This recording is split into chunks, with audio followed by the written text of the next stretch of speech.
Well, we're about 30 minutes away now from the big ceremony at the White House following the passage of tax reform in Congress. And joining us now, Republican Congressman from Georgia, Doug Collins. Congressman, great to see you. Good to see you as well, Ashley. Yeah, and congratulations. Listen, here's the problem I have. The latest polls, if you believe polls anymore, but they do show a majority of Americans do not support this tax reform bill. How can that be? Well, I mean, I was just listening to your previous segment. I was sort of appalled. I was sort of appalled at the commentators were comparing to Obamacare and comparing to other things. This is a tax reform plan that was designed to give people more money in their pockets. I mean, if you want to be a Democrat in February and go explain to people why they should have less money in their paycheck, go right ahead. Be my guest. That's going to be your challenge. I think the big thing here is you've had mainstream media. You've had people who like government control.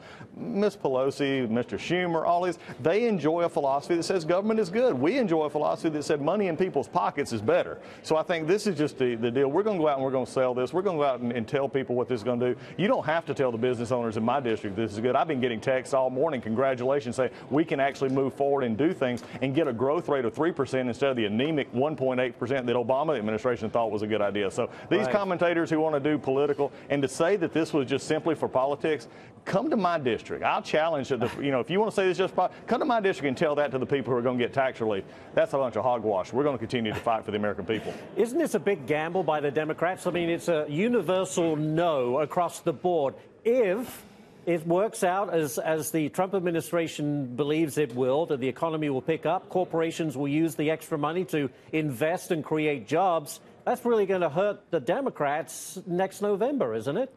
Well, look, that's going to be their poor campaigning to do. I think what I want to look at is, I said, is go out there, and I would rather be inside of the American people. I want to bet on the American entrepreneurial spirit. I want to bet on the American right now who maybe doesn't have a job, who's going to get a job after this.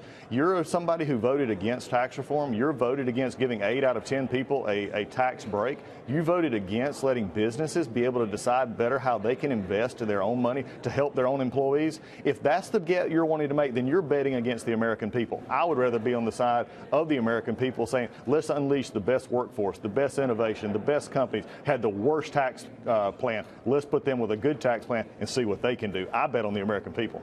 Yeah, listen, the sausage making, as they call it, is never a pretty thing. But has this finally brought the GOP together, do you think, provided some momentum so now we can push through into the new year and really, start putting this agenda in place? That is my hope as well. We've got a great victory today, and we don't want to downplay that. We're going to celebrate that victory today, but we got to go right into our funding mechanisms. We got to also go into getting our fiscal house in order, as we've always said we were, and this gives us the growth opportunity to have the revenue, to have an economy that works. I mean, when you have 3 and 4% growth, there's a lot of different things that get better, but it gives us the opportunity to focus on our debt and deficit and do the things that we need to do, like fund our Defense Department, to fund those men and women who are out there on the front line every day. As a member of the military, that is a priority we've got to have, and we've got to continue to look at that. And so we're looking forward to the new year. Well, listen, all of the good feelings will go straight out of the window if we don't get an agreement by Friday at midnight to keep the government running, because we need to get another, whatever it is, a continuing resolution to keep the lights on. That's going to happen, right? I can't imagine that the government will shut down right before Christmas. I don't see that happening as well. And I think what the interesting thing here is why I would love to see the Democrats get on board with us and say, let's take the politics out of our Defense Department. Let's fund our Defense Department for the next year and tell the Senate that they need to work on the appropriations bills that we sent them already. We're in the House, do our job. We're getting sort of tired of not having a partner on the other side of the building that's actually working through bills. We want to work together. We're going to find a solution for this as the week ends, but we've got a longer term problem we need to fix in the beginning of next year, and I think you're going to see that. I know this is a retrospective question, Congressman, but I'm just kind of out of interest. Do you wish you'd done tax reform first before tackling Obamacare?